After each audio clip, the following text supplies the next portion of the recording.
안녕하세요. 네이버 블로그에서 사기암 자연치유 체험기를 운영하는 지혜와 성실입니다. 오늘은 먹을 거에 대해서 말씀드릴게요. 제가 먹는 요리를 하면서 이 요리 과정을 찍어서 올렸으면 좋겠는데, 이게 지금 제가 이렇게 말씀드리는 건 마이크 카메라를 이렇게 고정을 시켜 놓고 하는데, 요리는 이걸 또 따라다니면서 해야 되기 때문에 되게 어려워요. 그래서 그냥 이렇게 오늘은 한꺼번에 우리 환우님들이 뭐 먹냐고 하시는 분들이 정말 많아요. 그래서 한꺼번에 제가 몇 가지 설명을 드리고 제가 하는 방법을 말씀을 드릴게요. 저는 요리를 이렇게 요리 종류를 밥하고 국찌개, 김치류, 반찬류, 또 도시락에 쌀 수 있는 그 한 번으로 먹을 수 있는 일품 요리, 이렇게 해서 요리를 이렇게 분야별로 적어서 이게 지금 코팅을 했거든요. 코팅을 해서 냉장고에 딱 붙여 놓고 씁니다. 그러면 우리 엄마들은 보통 뭐 미역 들깨국 하면 미역 들깨 들어가면 되겠구나 이런 생각하고, 배추 된장국 하면 배추하고 된장만 들어가면 되겠구나 이런 생각 하거든요. 그래서 그 재료는 뭐 들어가는지 거의 다 머릿속에 들어가 있어요. 그런데 우리 어머니들이 보통 보면 뭘 해 먹어야 될지 그 요리 재료가 아니라 요리 이름이 생각이 안 난다는 거예요. 그래서 요리 이름만 이렇게 적어서 붙여두면 상당히 쉽습니다. 그러니까 저도 그렇거든요. 오늘 뭐 해 먹지 하면서 냉장고 들들 뒤져보고 하는데, 그럴 게 아니라 이거 보고 오늘 이거 해 먹을까? 오랜만에 이거 해 먹을까? 지금 이게 제철인데 이거 해 먹을까? 이게 우리가 제철 음식을 먹으라고 하잖아요. 시즌이 지나면 못 먹는 것도 많습니다. 그러니까 제철 음식일 때 또 먹을까? 이런 생각이 날 수 있게 이렇게 적어 놓은 거, 이걸 붙여 놓으면 참 좋은데요. 여기에는 고기는 다 빠져 있습니다. 제가 그전에는 고기도 넣고 막 했는데 다시 정리한 겁니다. 제가 안 먹는 건 빼버렸으니까, 우리 암환우님들은 만약에 이게 필요하시다 하면 제가 블로그에 이 방송이 나가고 나서 블로그에 이 방송을 또 다시 올리고 하는데, 그 밑에 이걸 파일을 넣어 놓을 테니까 그거 다운 받으셔갖고 활용을 하셔도 좋을 것 같습니다. 일단은 밥부터 한번 설명을 드리고 끝낼게요. 밥은 제가 제 유튜브에도 올려놨습니다. 다시마, 강황, 현미밥 이렇게 해서 올려놨는데, 그 올려놓은 걸 한 번 더 열어보시면 여기에 또 다시마, 강황만 들어가는 게 아니고 현미에는 어떤 곡식을 넣는다. 이제 현미, 찰현미, 또 율무는 기본으로 들어갑니다. 이거 현미, 찰현미, 율무는. 그런데 그 외에 팥을 섞는 날 있고, 팥을 안 섞으면 조를 섞는 날 있고, 조를 안 섞는 날은 또 호랑이콩이라고 있습니다. 우리나라에서 그 시골에서 나는 그런 호랑이콩 이런 거 좀 사다 놨다 그걸 섞는 날 있고, 또 검은콩을 섞는 날 있고, 그러니까 그 내용을 이제 바꾸는 거, 기본으로 들어가야 되는 세 가지 외에는 몇 가지는 바꾼다는 거, 그거만 알고 계시고요. 그 다음에 강황은 저는 인도산 강황을 쓰고 있습니다. 인도산 강황에는 그 커큐민이라는 저기가 많아요. 항암 성분이. 그래서 그게 가격도 저렴하고 또 더 샛노랗고 그래요. 그래서 그걸 쓰고 있고요. 이제 다시마는 그 시중에서 꼭지 다시마를 사서 좀 두꺼워요. 그거를 넣고, 밥 안쳤을 때 미리 넣고, 거기에다 소금을 조금 티스푼으로 하나 정도를 넣습니다. 그러면 밥이 약간 간간한데 어릴 때 먹던 찰밥 같기도 하고 밥이 맛있어요. 그래서 그런 식으로 해서 드시고요. 그 다음에 국찌개도 보면 같은 그 된장이 들어가는 국이 우리나라는 의외로 많습니다. 하나씩 말씀드릴게요. 미역 들깨국은 미역국에 들깨를 넣은 거예요. 그래서 여기는 별로 다른 게 들어갈 게 없이 미역, 들깨, 소금만 들어가면 되고요. 배추 된장국은 국물에 미리 저는 다시마하고 멸치를 넣어서 끓여요. 그 다음에 그걸 건져내고 이제 배추를 썰어 넣고 된장 풀고, 그러면 간은 된장으로 하거든요. 시원하고 맛있죠. 시금치 된장국도 마찬가지로 똑같습니다. 재료만 배추 대신 시금치만 들어가는 거고요. 시래기 된장국도 마찬가지입니다. 시래기만 들어가는 아욱도 마찬가지.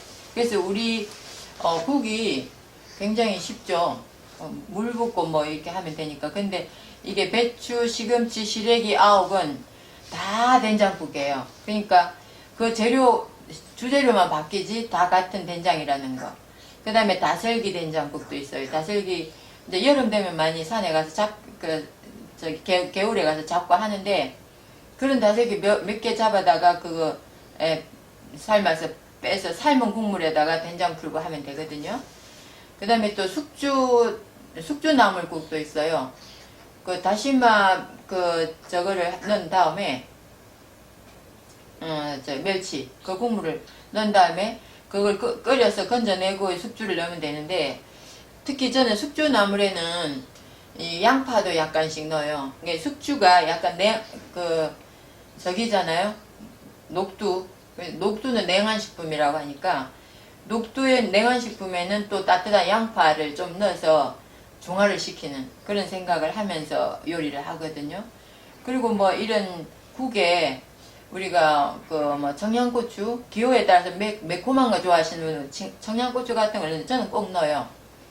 근데 이게 청양고추는 이 뜨거운 음식이잖아요. 그래서 고추, 양파, 마늘, 생강, 이런 음식 재료가 몸을 따뜻하게 하는 재료이기 때문에 그런 걸 좀 넣으실 필요가 있다고 생각을 해요. 그래서 직접 고추를 먹진 않지만 좀 넣어 놓으면 칼칼하니 더 매콤하니 더 맛있거든요.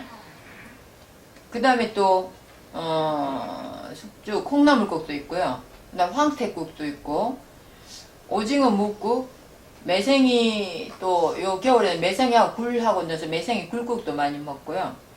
그 다음에 무하고 팽이버섯을 넣은 무팽이국, 무팽이버섯국, 또 야채하고 두부를 넣어서 물 부은 게 야채 두부국.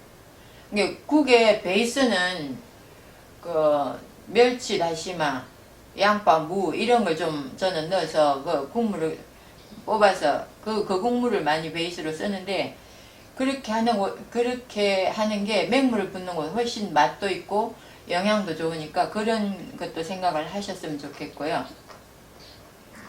그 다음에 또 방건조 보거 콩나물국. 방건조 보거도 인터넷에 많이 팔아요. 저는 이제 이런 거 사서 콩나물을 이번에 주문을 해놨는데, 콩나물국 끓이려고 같이 넣고 끓이면 시원하고, 우리가 복지리탕 식당에 가서 먹잖아요. 그것처럼 집에서도 해 먹을 수 있거든요. 그 다음에 동태탕, 순두부 들깨탕, 무 들깨탕, 머위하고 들깨하고 해서 머위 들깨탕, 또 토란 들깨탕. 이건 들깨가루가 들어가는 많이 다 들어가는 게 공통인데, 이거 들깨가루 들어가서 국을 그냥 구수하게 끓이는 것도 맛있어요. 그 다음에 또 된장찌개 있죠. 콩비지찌개, 두부찌개, 애호박 새우젓찌개, 김치찌개.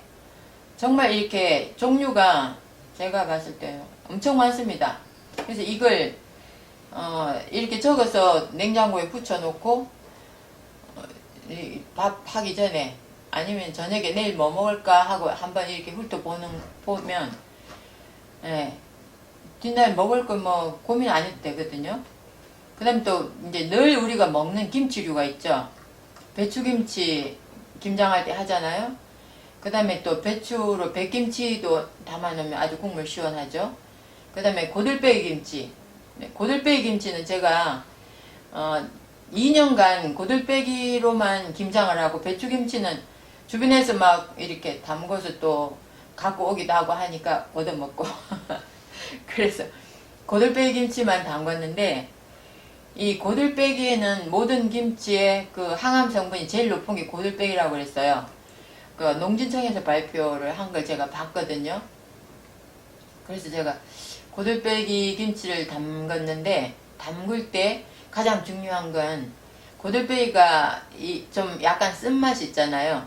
그 쓴맛 있는 고들빼기를 쓴맛을 빼지 않는 거예요. 시중에서 파는 건 쓴맛을 막 여러 번 울궈내서 쓴맛이 없어요. 양념 맛으로 먹는 거예요. 사실 그러면 그건 약 성분이 다 빠진 거잖아요. 그래서 저는 고들빼기를 깨끗이 씻어서 약간 숨만 죽여서, 그러니까 소금물에 한 5시간 정도만 담갔다가 숨만 죽으면 건져서 바로 양념을 했거든요.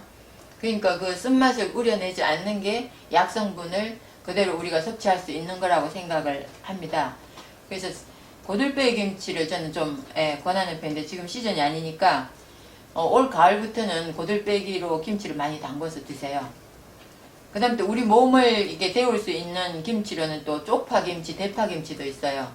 쪽파 담는 형식으로 대파도 담는 걸 제가 봤어요. 저는 한 번도 안 담궈 먹어봤는데, 우리 몸을 따뜻하게 할 수 있고 김치가 되게 맛있었다고 담아보신 분이 얘기를 하길래 제가 이것도 적어봤거든요. 그래서 쪽파김치, 대파김치, 그 다음에 또 물김치도 중요합니다. 동치미, 저는 지금 김치냉장고에 동치미를 작년 가을에 많이 담궈서 2통을 넣어놨어요. 근데 뭐 국 끓이기 또 어중간하고, 좀 아침에 먹던 국이 약간 남아있고 뭐 조금 남아있으면 그냥 새로 끓여서 하는 것보다 그거 먹고 치우려고 그거 데우고, 동치미를 좀 썰어서, 동치미를 약간 짭짤하게 담아 놓으면 그걸 썰어서 이제 그 생수를 약간 부어요. 그렇게 해서 이제 썰은 그 무랑 같이 다른 재료들하고 같이 먹으면 굉장히 시원하고, 국 없을 때도 괜찮고, 또 동치미나 물김치 이건 이제 발효된 그 액체이기 때문에 우리 몸에 그 소화효소를 굉장히 많이 도와줍니다. 그렇기 때문에 이런 건 밑반찬으로 늘 해놓으시면 참 좋겠다. 그리고 채소 물김치도 있는데, 채소 물김치는 뭐 이렇게 갖가지 채소를 넣고 배추, 뭐 양파, 또 고추, 피망, 또 그 파프리카, 피망에 파프리카 들어가죠. 또 저거 당근도 넣고, 그 색깔 빨갛게 우러나는 그 이름 뭐죠? 빨리 생각이 안 나네. 비트. 그 비트 이런 걸 썰어 넣고 그냥 소금만 넣고 물만 부어놔요. 그러면 이게 정말 색깔도 밝으면서 맛도 다른 거 일체 안 넣었음에도 불구하고 맛이 굉장히 좋아요. 이게 입맛이 땡기는 맛입니다.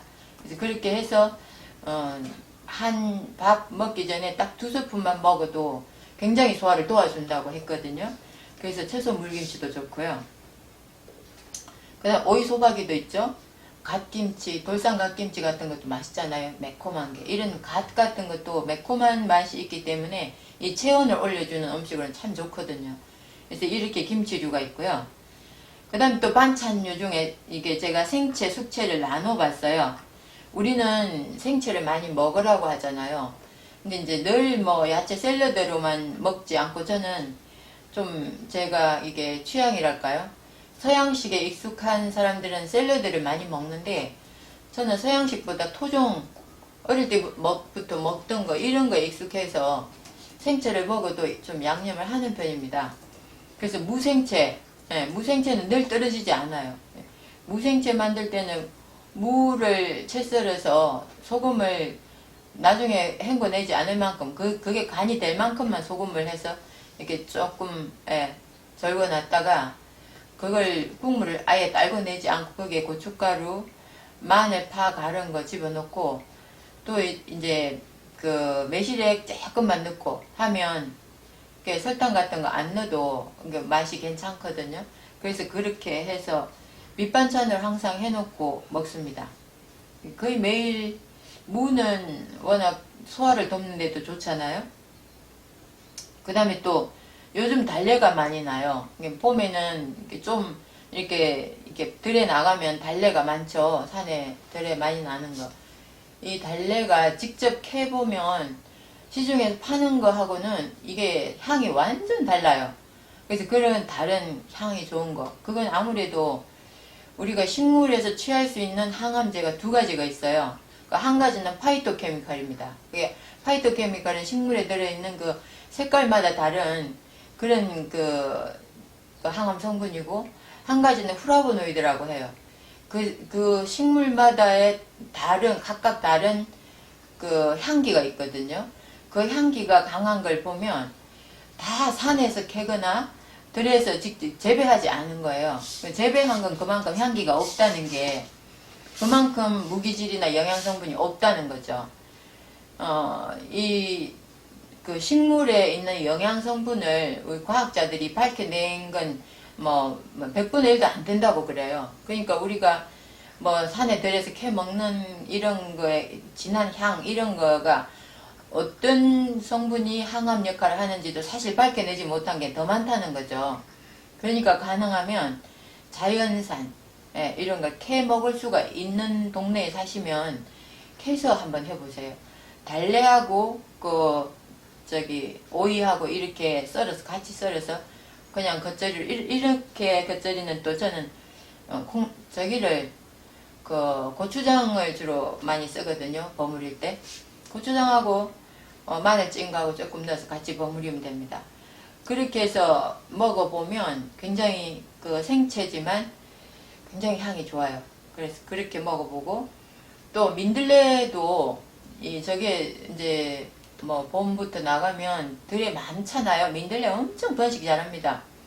제가 시골 살 때 민들레가 좋아서 민들레를 갖고 이제 잎만 따서 겉절이를 해 먹으려고 몇 개를 들에서 파다 심어봤어요. 그런데 그게 한 2년 만에 확 퍼지는 거예요.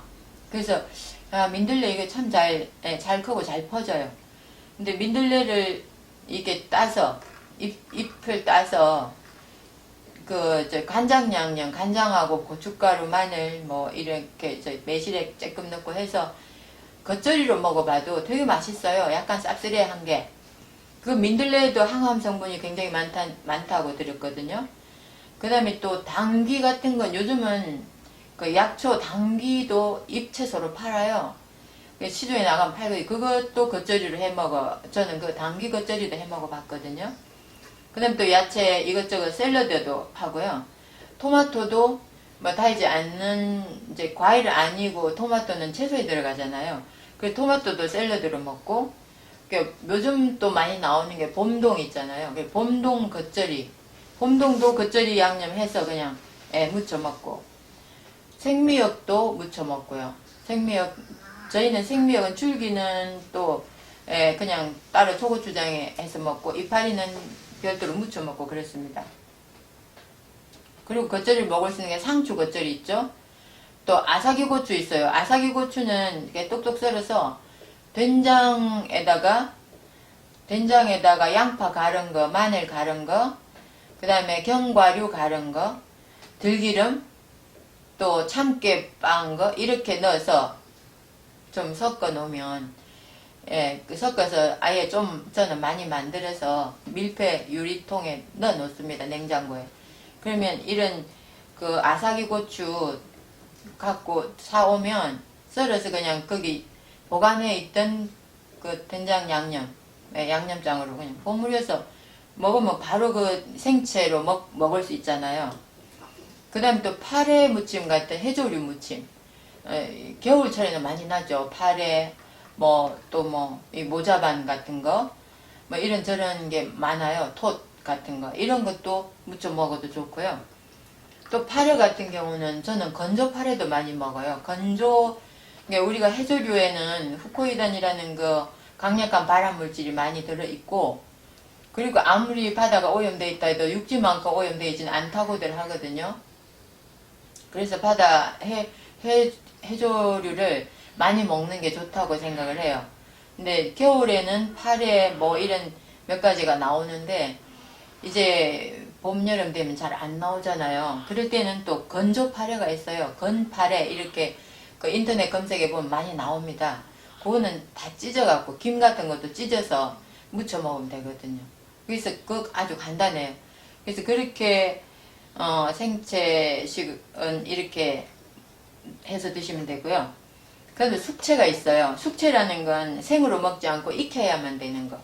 우리가 시금치 같은 것도 생채 나무로 해먹기도 하는데 저는 시금치는 아주 2분 정도 전자레인지에서 데쳐요. 근데 전자레인지는 그냥 쓰면 안 돼요. 제가 전자레인지 쓰지 말라고 많이 강조를 하는데 전자레인지 속에서 전자파를 빛 에너지로 바꾸는 냄비가 있어요. 저는 그 냄비 굉장히 활용도가 좋아요.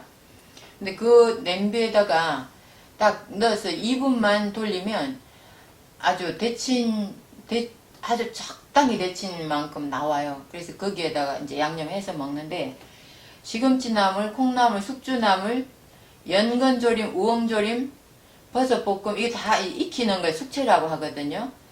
근데 버섯도 요즘은 진짜 참 먹거리가 좋죠. 버섯도 1년 내내 느타리버섯, 팽이버섯, 표고버섯, 새송이버섯 1년 내내 나옵니다. 그러니까 이거 뭐 버섯 종류별로 오늘은 느타리 먹었으면 내일은 송이 먹고 뭐 이런 식으로 하면 되잖아요.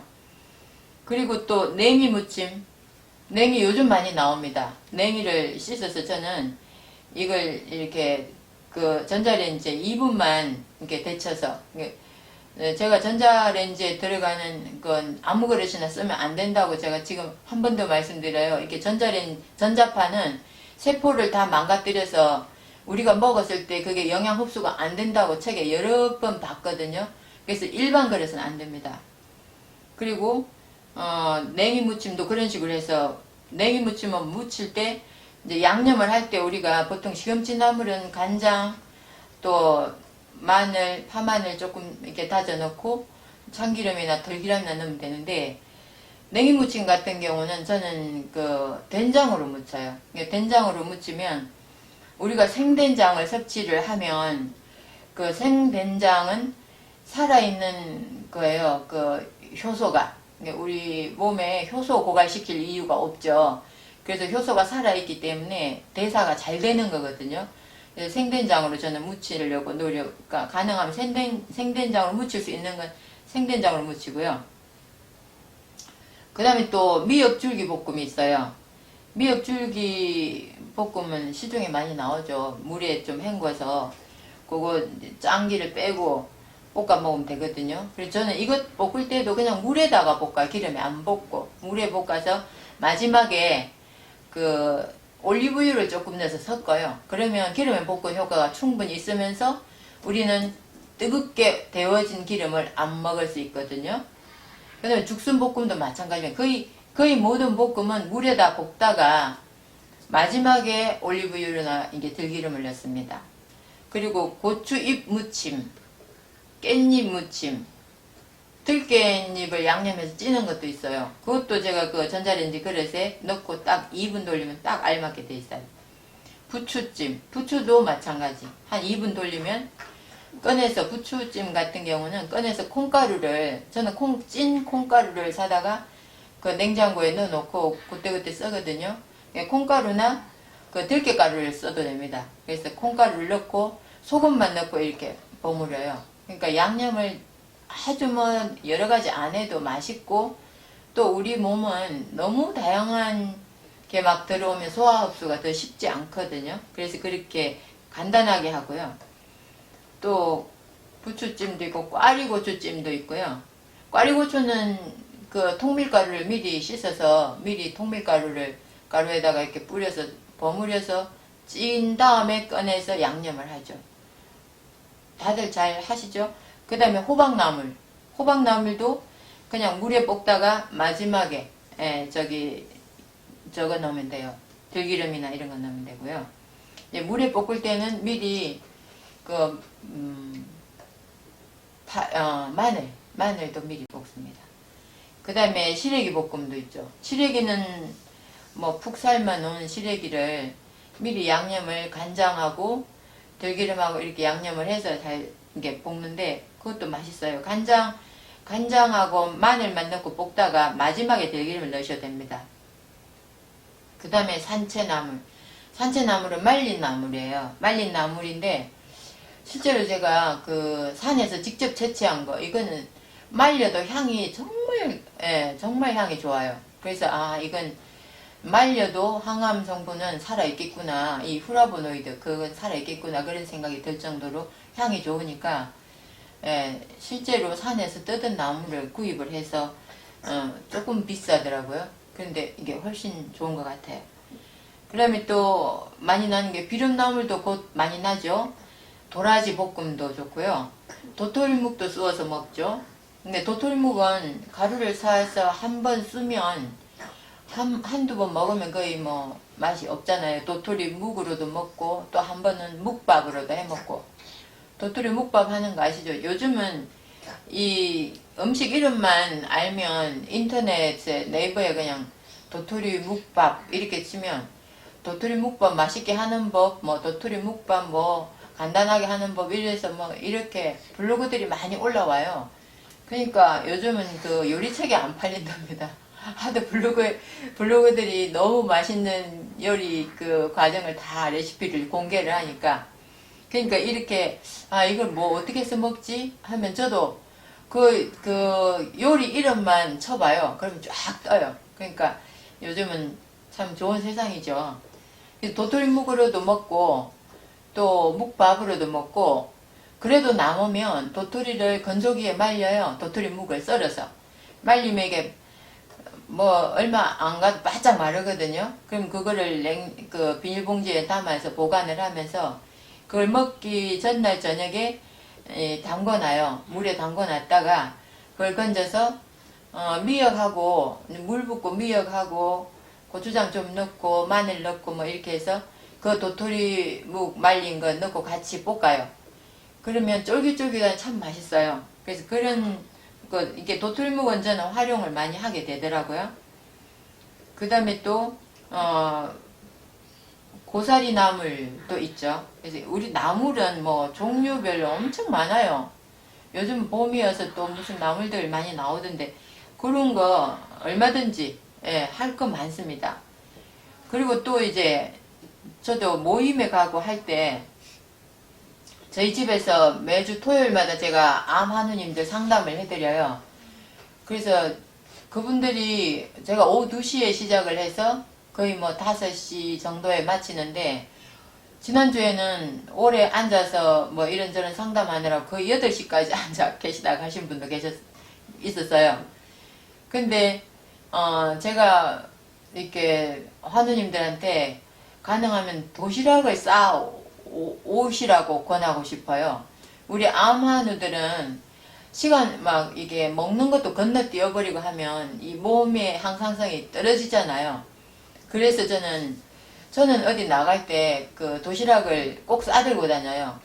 어떤 분은 요 앞에서 식당에서 먹고 들어온다. 멀리서 뭐 부산에서도 오시고 어디 저 광주에서도 오시고 막 그러시니까 오시는데 시간이 많이 걸리잖아요. 그러면 여기 오시면 점심시간이란 말이에요. 그럼 점심시간에 나가서 이제 우리 집에 아직 오시기 전에 여기 식당에서 밥을 먹고 온다는 얘기를 하시길래 저는 속으로 좀 암 환자는 식당에서 먹지 않는 게 좋은데 이런 생각을 하면서 도시락을 좀 싸들고 다니시면 안 되나? 이런 생각을 했거든요. 그리고 뭐 저녁도 또 여기서 끝나고 가는데 시간이 많이 걸리니까 좀 간편하게 차 안에서 먹을 수 있는 이런 걸 싸들고 다니셨으면 좋겠다는 생각을 하고요. 저 역시도 어디 여행을 가거나 또 뭐 우리 가족들이 외식을 해도 저는 같이 식당에 가요. 근데 저는 제 거 먹을 거 갖고 와서 제 건 안 시켜요. 우리 친구들 모임도 그렇거든요. 그래서 분위기는 좋으니까 가서 얘기하고 하는 분위기 때문에 가는 거죠. 먹는 게 목적이 아니니까. 그래서 저는 제 걸 싸갖고 가는데 제가 싸가지고 가는 그 밥이 너무나 간단해요. 그래서 제가 그 팁을 지금 드릴게요. 저는 그 가래떡을 현미하고 땅콩, 깨, 들깨 이렇게 넣고 가래떡을 빼요. 이렇게 준비해서 방앗간에 갖고 가시면 가래떡을 빼줍니다. 저는 이제 단골 방앗간이 있어서 거기서는 제가 이렇게 저기 가래떡 한 말 빼놓으세요. 그럼 재료 안 갖고 가도 그분이 다 알아서 해주시는데 7만원, 한 마리에 7만원을 받으시거든요. 근데 그 방앗간에 저 때문에 이 떡을 드셔보신 분들이 맛있다고 그 방앗간에 많이 주문들 하는 것 같아요. 청량리에 있는 방앗간이에요. 근데 그 가래떡을 한 마리 빼놓으면 냉동실에 넣어놓고 중간중간에 꺼내서 이제 쪄먹는데 그걸 쪄서 그 도시락을 갖고 갈 때 도시락 대신 가래떡을 쪄서 이렇게 썰어서 딱 먹기 좋게 한 입에 들어갈 수 있을 크기로 썰어서 또 적어도 담고 그 과일 야채 토마토 뭐 몇 가지 과일을 이렇게 담고 해서 도시락을 싸가거든요. 아주 너무나 간단하잖아요. 뭐 솔직히 아마누들 먹는 게 더 간단합니다. 뭐 양념할 필요도 없죠. 생채 그대로 먹는데. 그렇게 하기도 하고요. 그리고 또 대추를 이렇게 칼로 이렇게 싹 돌리면 씨가 빠지잖아요. 그러면 뺑 돌려서 그 씨 있던 자리에 저걸 넣어요. 그 견과류를.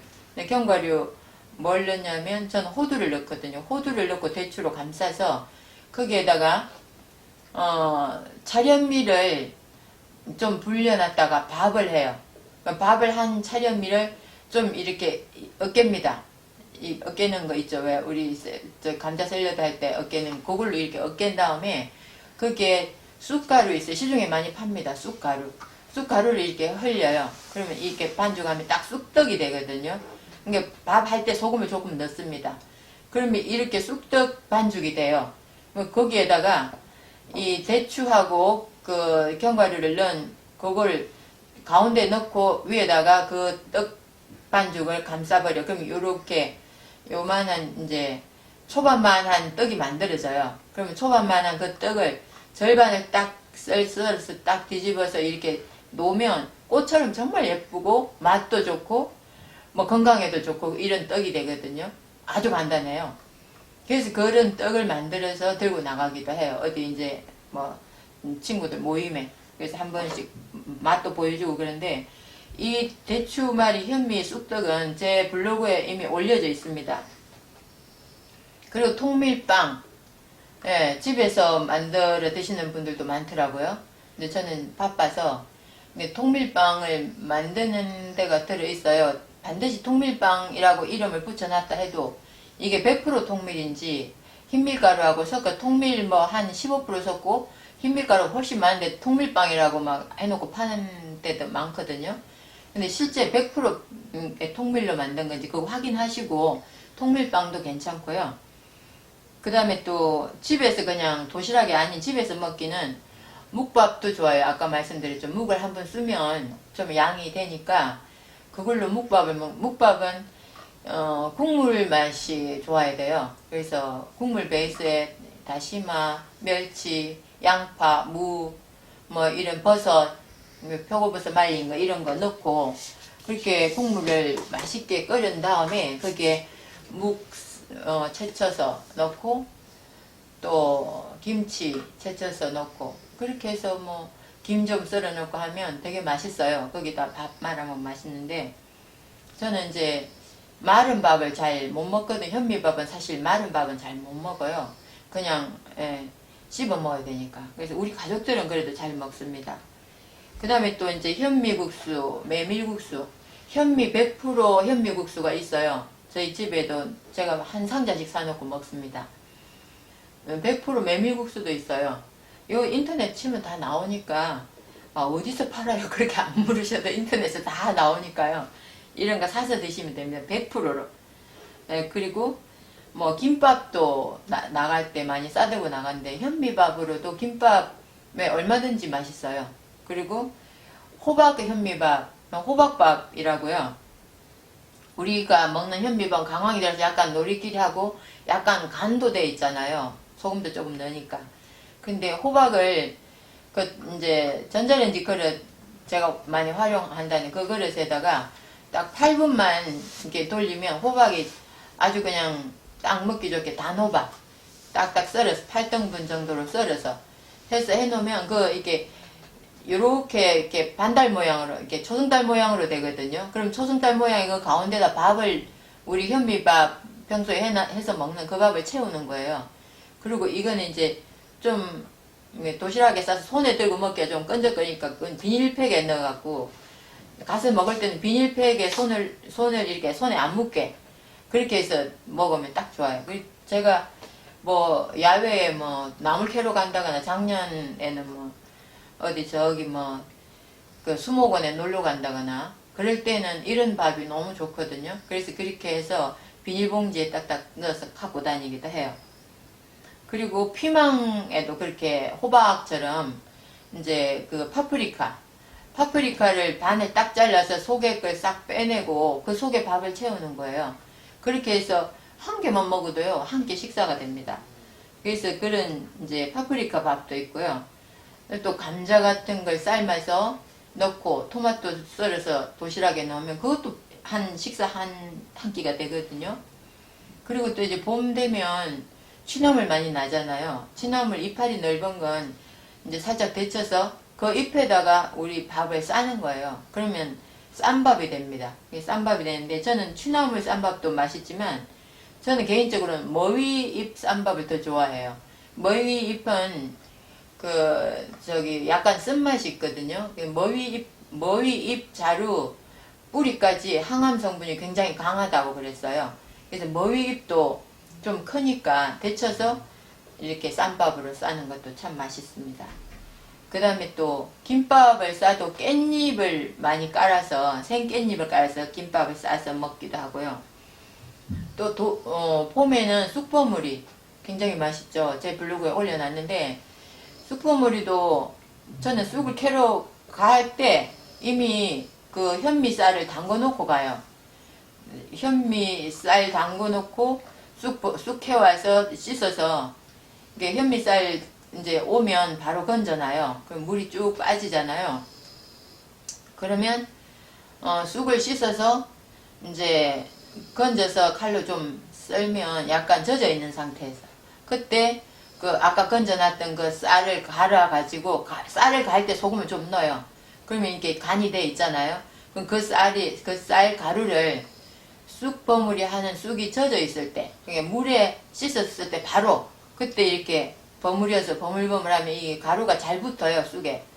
그렇게 해서 찌면 쑥 버무리 되게 맛있거든요. 그래서 쑥도 우리 그 체온을 올리는 데도 좋고 쑥도 그 플라보노이드가 대단하잖아요. 아마 밝혀지지 않은 항암 성분이 굉장히 많을 거라고 저는 생각을 해요.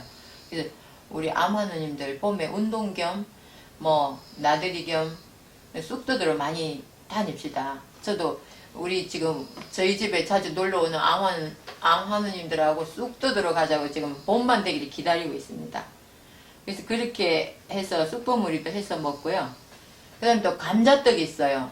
저 집에 그 녹즙기가 다들 갖고 계시죠.